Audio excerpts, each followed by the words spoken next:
There it is. Hi. All right, Dr. Garner, it's so great to see you. And I've been lucky enough to work with you. When did we first meet? Maybe like 8 years ago? So yeah, 5 years ago, maybe. 5 years ago. So Dr. Garner directs the microbiology at UCLA Health. And do you want to just tell the students a little bit about what you do and what you've done in COVID? And then I'll ask you a few questions after that. Yeah, I'd be happy to. So I'm Dr. Omai Garner. I am a clinical lab director. And so my laboratory does all of the infectious disease diagnostic testing for the UCLA Health system, about 120 people. And we do close to 1.5 million infectious disease tests a year. This could be anything from HIV testing, of course, to COVID PCR testing. So since the start of the pandemic, my laboratory has performed about 500,000 COVID PCR tests to be able to support COVID diagnosis for the UCLA Health system. Amazing. Those are big numbers.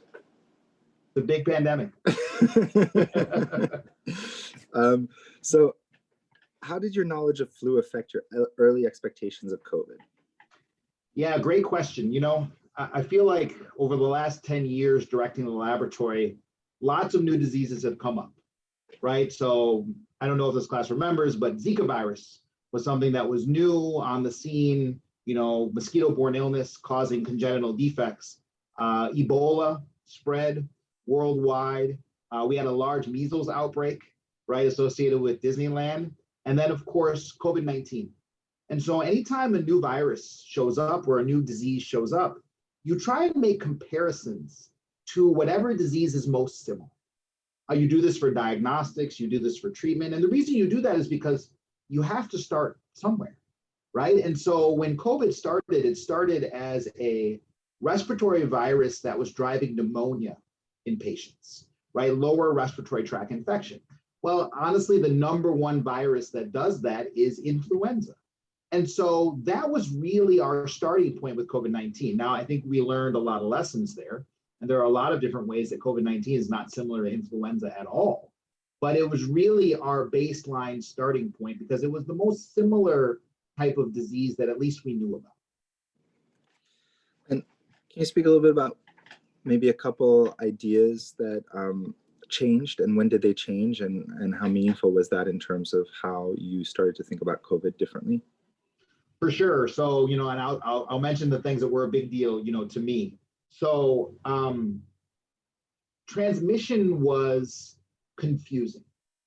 So if we start with something like influenza, the way that influenza is typically transmitted is by somebody having symptoms and then like wiping some of their sort of snotty viral full material onto like a doorknob. Then somebody comes to that doorknob and they touch that doorknob and then they wipe their own nose or they touch their eyes.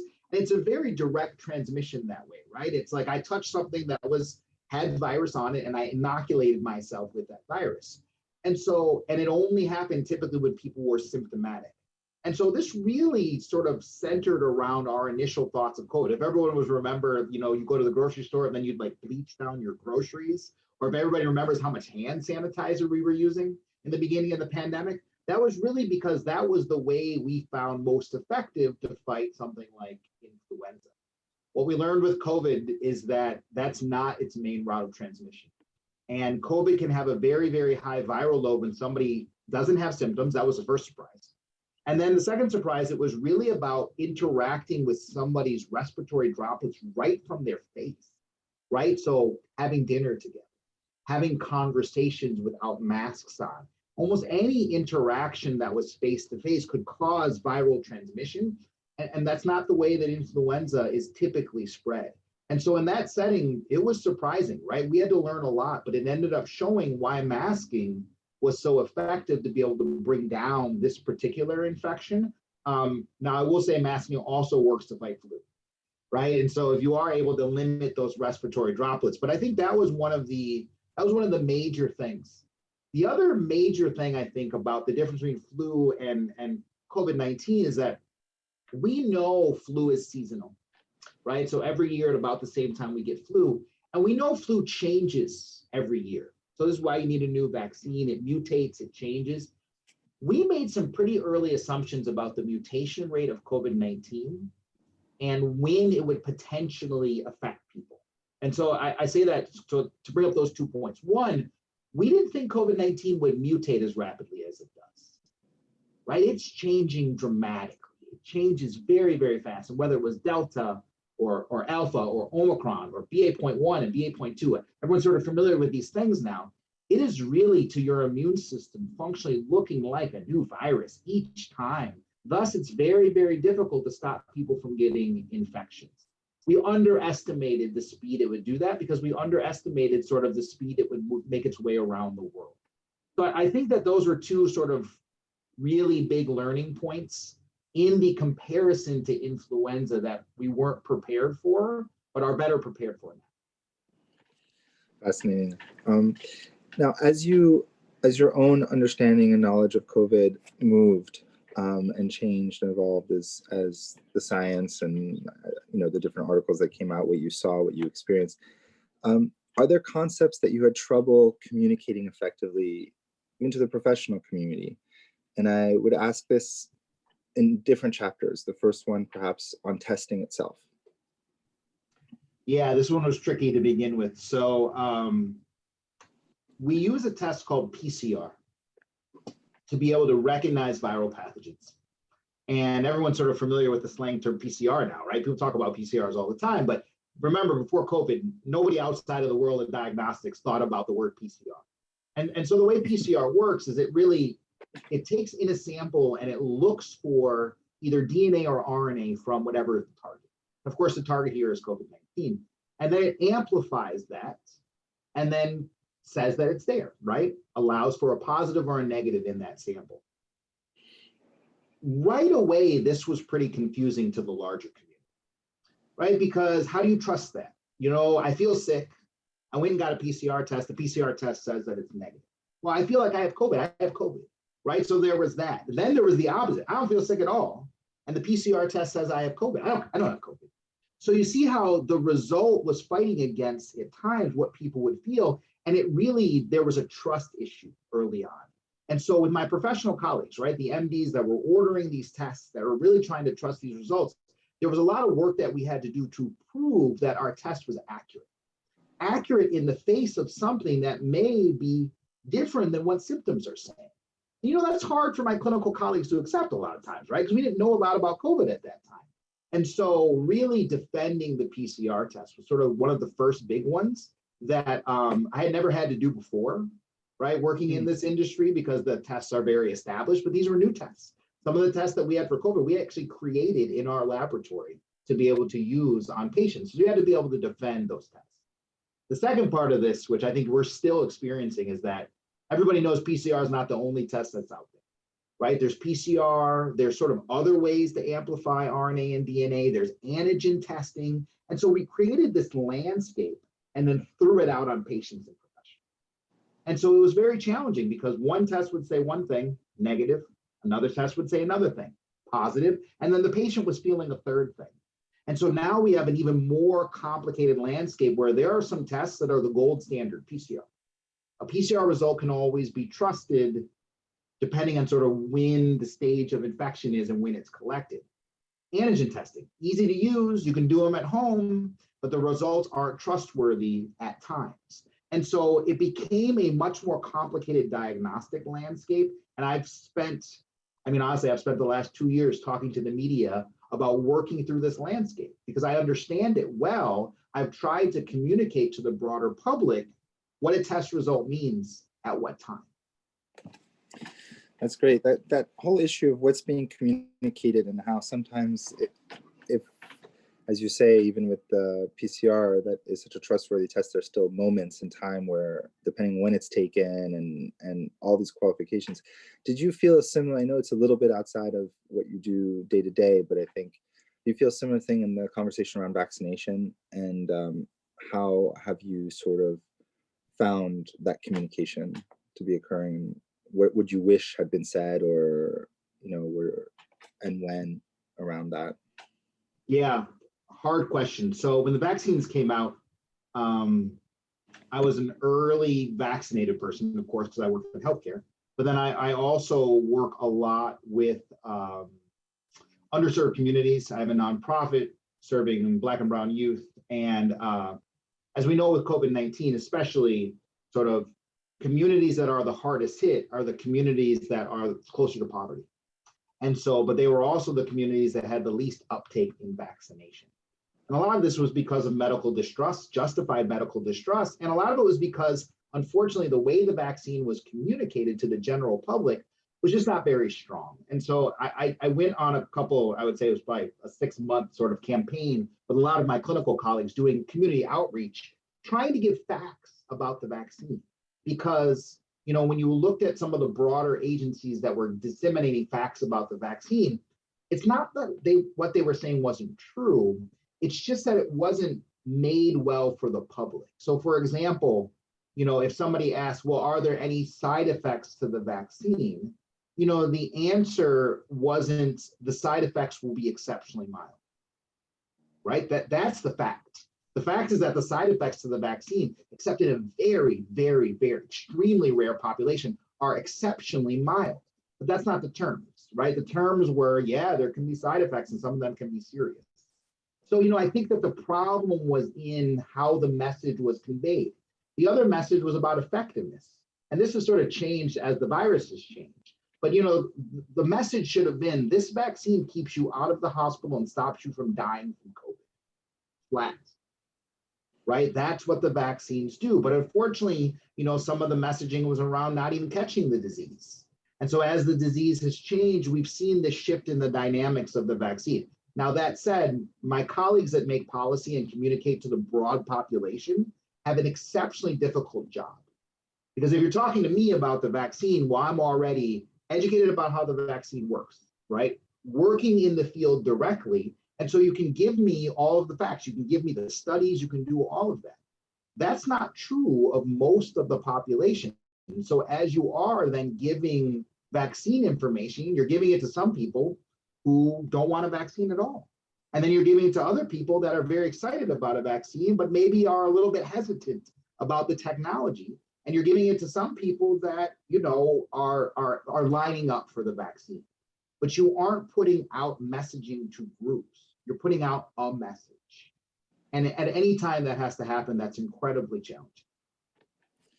And can you speak to whether it be for testing, vaccines, masking, or anything, experience where you yourself had difficulty getting an idea that was important to you across, or felt that others were having difficulty hearing you? And it could be to friends and family, not necessarily just in the professional. Yeah, absolutely. And, you know, what I found in my vaccine education, and not just community outreach, but also to my family, was that the 60 to 80-year-old population in my family listened to me really well. And that was because the 60 to 80-year-old population was the one that was so heavily affected early on in this pandemic. They saw their friends dying. And so when a vaccine came around to get tested, they were doing everything they could. This is my parents, you know, this is my uncles, my aunts and uncles. It's that group that took things very seriously. I still have had trouble reaching out to the 18 to like 28-year-old community. Because the facts in the 18 to 28-year-old community are that while this virus can be very deadly in that group as well, it's much more rare. And so I even have nieces that still are not vaccinated. When I talk to them, I talk to them all the time. They say, you know what? I've had COVID. My friends have had COVID. It was fine. You know, I'm gonna go party. It's cool. You know, and in that setting, you know, it's just, that's a harder group to talk to about vaccination. Now, long COVID, the devastating effects of COVID even though rare in that population, like there are still reasons for that population to be vaccinated, and stopping a mutating virus. Right? So there are still sort of broader public health reasons for that group to be vaccinated as well. But that has been the group that I have found the most challenging to talk to about vaccination. Now, diagnostics has worked pretty well. It took us all a little while to get there. I think we're all in a pretty good space around, if you have COVID symptoms, you should find a way to test yourself for COVID. And now with the advent of the home antigen test, you know, people have them. So, you know, I think it's a rarity now, or at least it's a little more rare, that people would get sick and then not try and test themselves. It took us 2 years to get to that point. But now I think we are at that point around diagnostics. We continue to need to have the vaccine conversation, though, because new vaccines will continue to come out. And so we have to keep talking about their effectiveness. So we talked a little bit about evolving knowledge. We've talked a little bit about communicating. I was wondering, I think it's important. Sometimes people look at science and they think it's a straightforward march, that everything has been predetermined and we just at all moments know what our next question is and how we're going to get to the one after that. And I'm wondering if, especially because this has been such a dynamic 3 years on the scientific side, with so much urgency, are there questions early on that turned out to not be so important, and vice versa? Was there a question that you can think of that you wish really had been thought of right away as pivotal, and just your thoughts on that? Yeah, I would say the thing that I wish we would have spent more time on early on, and this is a really challenging thing, I'm not even sure how you do this exactly, is understanding the routes of transmission of the virus and the viral dynamics in a person. When I say viral dynamics, I mean, when are they most contagious? Because this is something, again, back to the influenza question, we made assumptions on, and those assumptions, I think, pushed us further towards more people being infected. Now, how do you learn that, though, early on? Like, how do you get studies going? How do you put those pieces together? I'm not sure, but I would have, we did take the virus serious. This is the general we in the United States. I'm not talking globally, but like especially in the United States. We didn't take the virus seriously early on. Lots of reasons for that, but we just didn't. And so the challenge of not taking this virus seriously, and again, 1 million people have died in the United States of this virus, right? The challenge of not taking it as seriously as we should have is that we didn't focus enough on a general understanding of transmissibility and what would stop that, and then being able to sort of get that word out to be able to keep people healthy.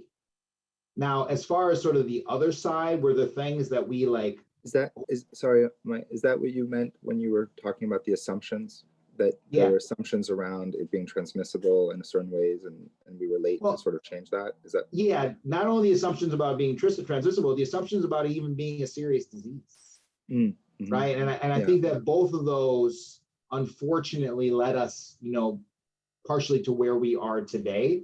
And so I would have liked to see that change a little bit differently. As an example, so early on, COVID diagnostics were very hard to come by, extremely hard to come by. My lab was one of the first in all of Southern California to have a test in a clinical lab.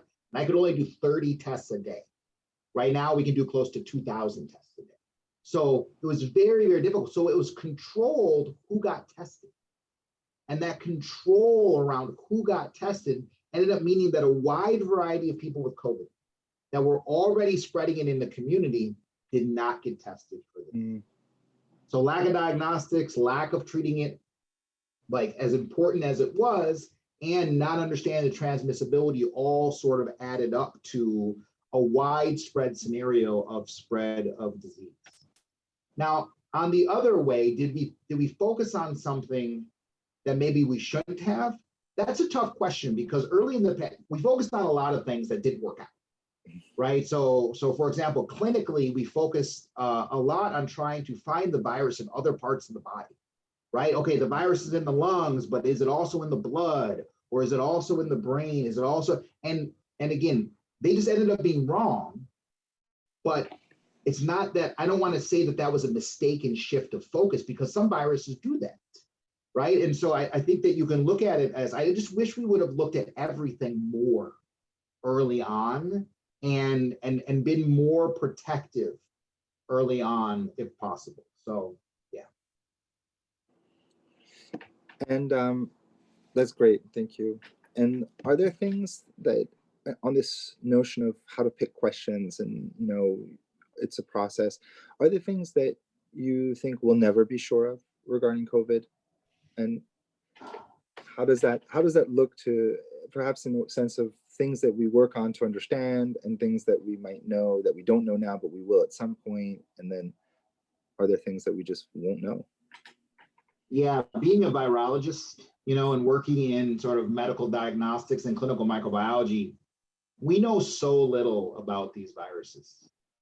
We know them well when they are causing very serious infection.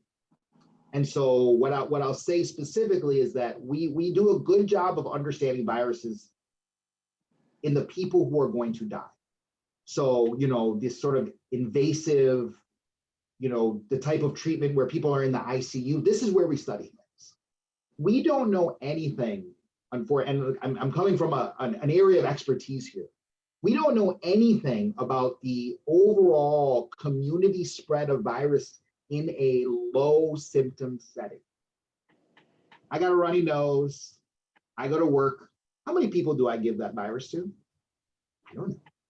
Right? So there's so little known about what we call the virome, which is this concept of how many types of respiratory viruses are we carrying at all times, and what does that mean for human health, for population health, for public health? And that's really what COVID has opened the doors to, right? We now have a better understanding of asymptomatic transmission because a bunch of people have had COVID, they were PCR positive, they never had symptoms at all. So we're just sort of crack the egg on understanding viral dynamics, respiratory viral dynamics, and we are in our infancy. Because if we understand that better, right, how viruses move person to person, what that effect means, how they land on people who are immune compromised and in what ways, how often we even just carry these things, I think it will give us a better, broader picture of understanding. But there is a direct link, and I want to share this with the students. There is a direct link in science between what you study and whether you can get it funded. And funding ideas is difficult when you're trying to talk about ideas that are just about a population that's not dying in a hospital. And so in that setting, then the funding isn't there. You may not be able to do the science. And if you can't do the science, you can't ask the question. And so there is just there's a lot to that says, A, we're never going to know everything. That's the fact, right? We're never going to know everything. Things change all the time. But B, it's difficult, especially with COVID-19 or these type of viruses, to study the viral dynamics on a population health level. And I think that the beauty of science is that the unknown will always be bigger than the known. And so, all these questions are going to be something that may at some point be important for human health. So I really like what you said about the known and the unknown. And in terms of that, it seems, I would ask if there's lessons over your career that you could share around how do you stay mentally flexible as new information comes in?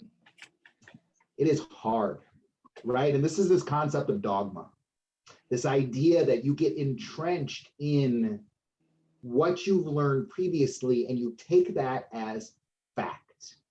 And the challenge of doing that is that you aren't flexible enough then to be able to be open to new things as they come up. There were still people long into the COVID pandemic denying how COVID moved around because they still wanted to fit it into the influenza box. And they weren't open to this concept of, wow, this could be completely new. And we need to really look at it from a completely open dynamic. But that open dynamic is hard. I would say this, it's easier for younger scientists to have because they are actually less entrenched in the ideas that have existed. And so this is why it's very exciting as people are making their way up through science, having new ideas versus, the 30, 40-year investigator. It's harder for them to be open because what they've been studying, they see as fact. The discoveries that are there, they see as fact, and they're not as flexible, as pliable. And so I think for scientists, the important thing is every idea is still a hypothesis. Nothing is proven. It's just a hypothesis. And if a new set of data comes on that disproves that idea, then we need to rethink the way we look at those ideas. So for example, evolution is a hypothesis. It is a set of theories put together to be able to understand how genes move around. It may be wrong. It fits all the data we have now. So it's our working hypothesis and the structure of it is fantastic, but there may be new data that comes along that changes how we look at that. And that's true of everything. gravity. There aren't any sort of constants that are just a fact. They're hypotheses. And the data either backs it up or it doesn't. And so I think we always have to feel that way as a scientist. It's hard, especially in the medical field, because these ideas are going to lead to patient treatments. And those treatments are going to have life or death outcomes on those patients. And so you become even more entrenched in the medical field and less likely, because what's on the line is a little bit higher, right, for the decision-making process. And so that I think that entrenching can be even worse. But, Dr. Manuel, I'm sure you can even think of instances where entrenched ideas in patient treatment ended up killing a lot of patients, unfortunately. And people not having an open idea towards something new delayed discovery that could have saved a lot of lives. Yeah, and this same idea of, and this is the last question. Thank you for your time so far. But this same idea of trying to combine this notion of flexible thinking, as you brought it up, and maintaining agility in the scientific process, and this evolving knowledge back into communication. There's a lot of news coming out on monkeypox now. And I imagine in the fall, there'll be other news on COVID again, or a new variant that may come out of another country. And how are there tips you could give the students around the lessons you've learned about how to maintain that agility in your work that could help them try and also maintain it, not only as they perhaps hopefully pursue a path in the sciences, but just even in their digestion and interaction with how information is transmitted in the media and through different sort of social dialogue sort of interfaces? Yeah, absolutely. And also, so I'm a big Twitter user, and I get a lot of my information from Twitter. You got to be real careful with Twitter, because there's a lot of information there backed up by science and not backed up by science, having data and not having data, but it all looks like it has data. So how do we do this and maintain flexibility, right? And I think that the answer is really, you have to start with what is actually true scientifically from a data perspective. So the problem with the media right now is, and this has been true all throughout COVID, the more fantastic the headline, the more clicks that article gets, the more the advertisers pay that person. So that's tricky, right? Because what that means is, if I say something fantastic, I can't think of what it is, right? Oh, here's a good one. SARS-CoV-2 and monkeypox are going to combine together to make a super pandemic that's going to take over the world. That is a piece of fantasy that is very fantastic, that would lead you to like, oh, I got to click on that, right? Because it's exciting, but that's not science. And so I think the first most difficult thing, especially as a young scientist, we don't necessarily have either the access or the breadth of understanding to really make your way through the data, is that you're just going to get a lot of stuff coming in. And so you have to find sources that are reputable to be able to figure that out. Now, that's not the easiest thing either, especially using social media. There's just a lot of, I would say most of it's not reputable versus what's reputable. And so I think that that's a challenge, but that's your baseline. It's really trying to figure out and understand. And there are people you can follow on Twitter, there are scientists you can follow on Twitter, finding good voices on Twitter to be able to follow, to give you actual data and an understanding, and being weary of sort of what's the most fantastic from a headline perspective, I think is a good place to start. Because if you can get the baseline sort of level of science that's going on and an understanding of that, then it allows you, I think, to be open. The other thing as a young scientist to learn is that you have to learn that base of knowledge to be able to develop hypothesis and scientific ideas. And so this is why training is critically important. There were some ideas that I had. So just as an example, coming out of undergraduate, moving into graduate school to get my PhD, I thought I had figured out how to fight cancer. Now I look back at it now and I'm like, how would I have figured out how to fight cancer? I didn't even have the basic understanding of what cancer was at that point. But I'd come up with an idea and I thought, I was working it through. And I'm not saying that that's a bad thing to do. That's a great thing to do. But understanding what's been done on that idea, getting the baseline information allows you to then develop scientific theory, because you stand on the shoulders of other scientists. right? Women and men who have come before you that have been able to do that science and build this foundation of knowledge. And so, I think that getting accurate data and understanding the studies that are out there and what they mean is really the first step. It can be very, very challenging these days, very, very challenging. But then not getting too attached to what that data says. And the way you do that, so when you write a scientific paper, you write a section at the end called the discussion. And the discussion is super fun because you just get to say what you want. You're like, I think this is this, and I think this is this. And it doesn't necessarily have to do with the data specifically. It's where you think the data is going to go. Where you think the data is going to go and where it actually goes, this is really this idea of maintaining flexibility. Because my data says one thing, and then I project 4 or 5 things out after that, but those studies haven't been done yet. And so getting too attached to those, your ideas on what it means, not what it actually says, but what it means, I think is where this flexibility has to stay in, and you have to maintain not being too attached to that. So it's challenging. Look, when I was 18, there wasn't any internet. I mean, like there was just a lot going on that it's very difficult for you to bring in the amount of data that you could bring in now. And so I think that makes for a challenging landscape for young scientists because you can be overwhelmed with the amount of potential information that there is, and finding trustworthy sources is really the best place to start. Well, thank you, Dr. Garner. It was a real pleasure and really appreciate these amazing responses. Yeah, happy to. Wonderful conversation as always, Dr. Manuel. It's been a pleasure.